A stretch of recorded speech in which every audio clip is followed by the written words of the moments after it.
ನಮಸ್ಕಾರ, ರಿವ್ಯೂ ಚಾನೆಲ್ಗೆ ಸ್ವಾಗತ. ನಾನು ಸೌಖ್ಯ ಗಾಂವ್ಕರ್. ಪಿಒಕೆ ವಿಚಾರದಲ್ಲಿ ಮೋದಿ ಸರ್ಕಾರದ ಮಹತ್ವದ ಹೆಜ್ಜೆ. ಎರಡು ಹೊಸ ಬಿಲ್ ಪಾಸ್ ಆಗುವ ಮೂಲಕ ಈಗ ಬಹಳ ಮಹತ್ವ ಪಡ್ಕೊಳ್ತಾ ಇದೆ.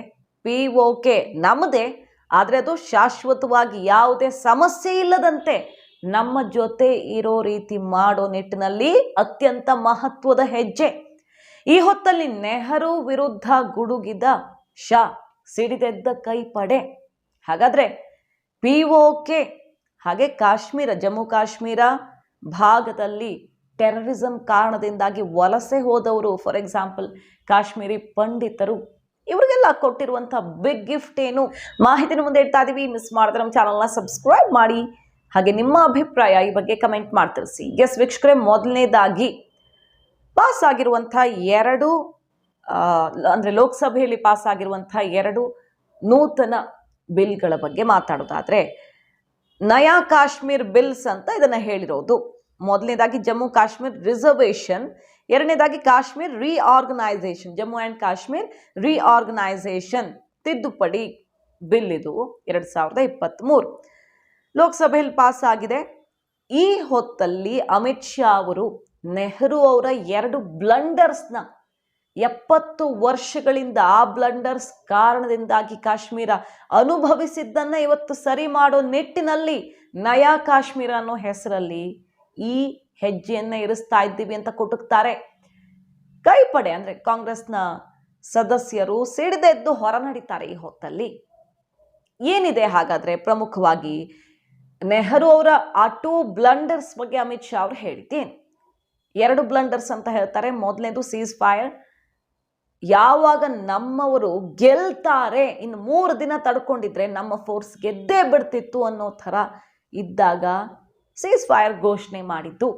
ಇದರಿಂದಾಗಿ ಪಿಒಕೆ ಸೃಷ್ಟಿಯಾಗೋ ಥರ ಆಯಿತು. ಇಲ್ದಿದ್ರೆ ಅದು ನಮ್ಮ ಭಾಗವಾಗಿರ್ತಿತ್ತು.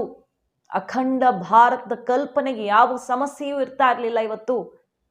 ಹಾಗೆ ಇನ್ನೊಂದು ದೊಡ್ಡ ಬ್ಲಂಡರ್, ಕಾಶ್ಮೀರದ ಈ ಸಮಸ್ಯೆಯನ್ನ ವಿಶ್ವಸಂಸ್ಥೆ ಎದುರು ತಗೊಂಡು ಹೋಗಿದ್ದು. ವರ್ಷಗಳಿಂದ, ದಶಕಗಳಿಂದ ಆ ತಪ್ಪಿನ ಪರಿಣಾಮ ಯಾವ ರೀತಿ ಅನುಭವಿಸಿದ್ದಾರೆ ಕಾಶ್ಮೀರದಲ್ಲಿ, ಅದನ್ನ ಸರಿಪಡಿಸಬೇಕಾಗಿದೆ ಅನ್ನೋದು ಒಂದು. ಹಾಗೆ ಭಯೋತ್ಪಾದಕತೆ, ಇದರಿಂದ ಹುಟ್ಟುಕೊಂಡಂತಹ ಭಯೋತ್ಪಾದಕತೆ ಎಫೆಕ್ಟ್, ವಲಸೆ ಹೋದವರು, ಅಲ್ಲಿಂದ ತೊರೆದವರು, ಸಾಕಷ್ಟು ಜನ ಜೀವಾನೇ ಬಿಟ್ಟಿದ್ದಾರೆ, ಏನೇನೋ ಅನಾಹುತಗಳಾಗಿ ಹೋಗಿದೆ. ಅವರಿಗೆಲ್ಲ ಇವತ್ತು ನ್ಯಾಯ ಒದಗಿಸ್ಕೊಡ್ಬೇಕಾಗಿದೆ ಅವ್ರ ಕುಟುಂಬಸ್ಥರಿಗೆ, ಮತ್ತು ಈಗ ಹೊರಗಡೆ ಅಲ್ಲಿಂದ ವಲಸೆ ಬಂದವರಿಗೆ. ಆ ನಿಟ್ಟಿನಲ್ಲಿ ಜಮ್ಮು ಕಾಶ್ಮೀರವನ್ನು ಅತ್ಯಂತ ಸೇಫ್ ಮಾಡಬೇಕು, ಅವರ ಧ್ವನಿ ಕೇಳಬೇಕು ಅನ್ನೋ ಕಾರಣಕ್ಕೆ ಇದನ್ನ ಇಂಟ್ರೊಡ್ಯೂಸ್ ಮಾಡಿರೋದು ಅಂತ ಕೊಡುತ್ತಾರೆ.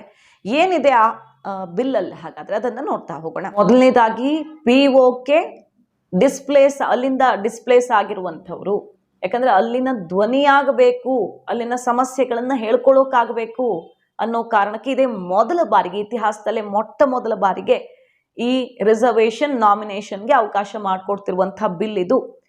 ಪಿಒಕೆ ಡಿಸ್ಪ್ಲೇಸ್ ಒಂದು.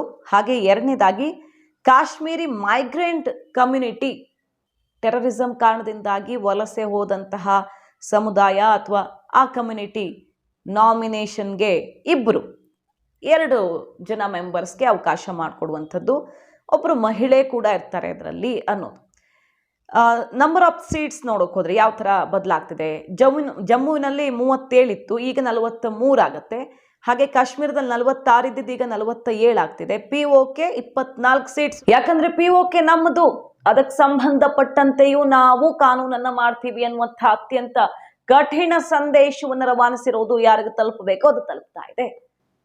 ಎಸ್, ಈಗ ಕಾಶ್ಮೀರದಲ್ಲಿ ಎಲೆಕ್ಷನ್ ಆಗ್ತಾ ಇದೆ. ಅಂದ್ರೆ ಎಲೆಕ್ಷನ್ಗೆ ನಾವೆಲ್ಲ ರೆಡಿ ಇದ್ದೀವಿ. ಎಲೆಕ್ಷನ್ ಕಮಿಷನ್ ಯಾವಾಗ ಹೇಳುತ್ತೋ ಆವಾಗ ನಾವು ಎಲೆಕ್ಷನ್ ನಡೆಸ್ತೀವಿ ಅಂತ ಈಗಾಗಲೇ ಹೇಳಿರೋದು ಸರ್ಕಾರ. ಈ ಹೊತ್ತಲ್ಲಿ ಇಂಟ್ರೆಸ್ಟಿಂಗ್ ಅನ್ನಿಸ್ತಾ ಇರುವಂತಹ ಬೆಳವಣಿಗೆಗಳೆಲ್ಲ ನೋಡೋದಾದ್ರೆ, ನಾವು ಒಂದು ಕಡೆ ಪಿಒಕೆ ರೀಜನ್, ಪಾಕಿಸ್ತಾನ ಆಕ್ಯುಪೈಡ್ ಕಾಶ್ಮೀರಲ್ಲಿ ಮೋದಿ ಕೂಗು ಮೊಳಗ್ತಾ ಇದೆ. ಮೋದಿ ಅವರೇ ನಮ್ಮ ಸಹಾಯಕ್ಕೆ ಬನ್ನಿ, ಮೋದಿ ಅವರೇ ನಮಗೆ ಕಾರ್ಗಿಲ್ ಗೇಟ್ ಓಪನ್ ಮಾಡಿಸ್ಕೊಡಿ, ನಾವು ಭಾರತ ಜೊತೆಗೆ ಸೇರ್ತೀವಿ. ತಾನಾಗಿ ಪಿಒಕೆ ನಮ್ಮದೇ ಅದು, ನಮ್ಮ ತೆಕ್ಕೆಗೆ ಬೀಳುತ್ತೆ ವಾಪಸ್ಸು ಅಂತ ರಾಜನಾಥ್ ಸಿಂಗ್ ಅವ್ರ ಸ್ಟೇಟ್ಮೆಂಟು.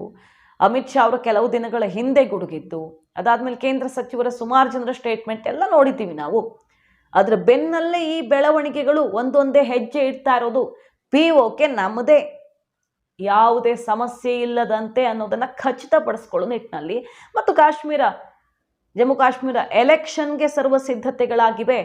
ಅಲ್ಲಿ ವಿರೋಧ ಪಕ್ಷಗಳೆಲ್ಲ ಕುಟುಕಿದ್ವು, ಎಲ್ಲ ಬದಲಾಯಿತು, ಶಾಂತಿ ಸ್ಥಾಪನೆ ಆಯಿತು. ಮೊದಲ ಬಾರಿಗೆ ಸ್ವಾತಂತ್ರ್ಯೋತ್ಸವ ಎಷ್ಟೋ ದಶಕಗಳ ಬಳಿಕ ಜನ ಭಾಗಿಯಾಗೋ ಥರ ಆಯಿತು, ವಿಡಿಯೋಗಳು ವೈರಲ್ ಆಯಿತು. ಆಗ ಕುಟುಕಿದ್ದು ಏನಂತ, ಆಯಿತು ಧೈರ್ಯ ಇದ್ರೆ ಎಲೆಕ್ಷನ್ ನಡೆಸಿ ಆಗ ಗೊತ್ತಾಗತ್ತೆ ನಿಮ್ಮ ಬಂಡವಾಳ ಏನು ಅಂತ, ಬಯಲಾಗುತ್ತೆ ಅಂತ. ಈಗ ನಾವು ಸಿದ್ಧ ಇದ್ದೀವಿ, ಸರ್ಕಾರ ರೆಡಿ ಇದೆ, ಎಲೆಕ್ಷನ್ ಕಮಿಷನ್ ಡೇಟ್ ಫಿಕ್ಸ್ ಮಾಡಿದಾಗ ಅಲ್ಲಿ ಚುನಾವಣೆ ಆಗತ್ತೆ ಅನ್ನುವಂಥ ಸಂದೇಶವನ್ನು ಕೊಟ್ಟಿರೋದು.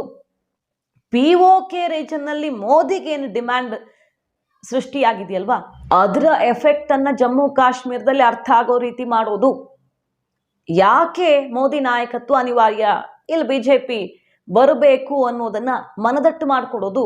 ಬದಲಾಗಿರುವ ಜಮ್ಮು ಕಾಶ್ಮೀರದ ಪರಿಸ್ಥಿತಿ, ಈಗಾಗಲೇ ಅಲ್ಲಿ ಶಾಂತಿಯುತವಾಗಿ ಶಿಕ್ಷಣಕ್ಕೆ ಅವಕಾಶ ಸಿಕ್ಕಿದೆ, ಶಾಲೆಗಳು ಪದೇ ಪದೇ ಮುಚ್ತಾ ಇಲ್ಲ, ಪ್ರವಾಸೋದ್ಯಮ ದಾಖಲೆ ಬರೀತಿದೆ, ಇದನ್ನೆಲ್ಲ ಜನ ನೋಡ್ತಿದ್ದಾರೆ. ಅದನ್ನು ಮನದಟ್ಟು ಮಾಡಿಕೊಡೋದು. ಈ ಮೂಲಕ ಕಾಶ್ಮೀರದಲ್ಲಿ ಮೈತ್ರಿಯಲ್ಲಿ ಮಾಡಿದ್ದಾಯ್ತಲ್ಲ, ಸ್ವಂತ ಬಲದ ಮೇಲೆ ಅಧಿಕಾರಕ್ಕೆ ಇರುವ ಕನಸು BJPಯದ್ದು. ಮತ್ತೊಂದು ಕಡೆ ನಯಾ ಕಾಶ್ಮೀರ್ ಹೆಸರಲ್ಲಿ ಇತಿಹಾಸದಲ್ಲಿ ಎಂದೂ ಆಗದ್ದನ್ನು ನಾವು ಮಾಡ್ತಾ ಇದ್ದೀವಿ ಅಂತ ಹೊಸ ಹೆಜ್ಜೆಯನ್ನು ಕೂಡ ಇಡ್ತಾ ಇದೆ ಸರ್ಕಾರ.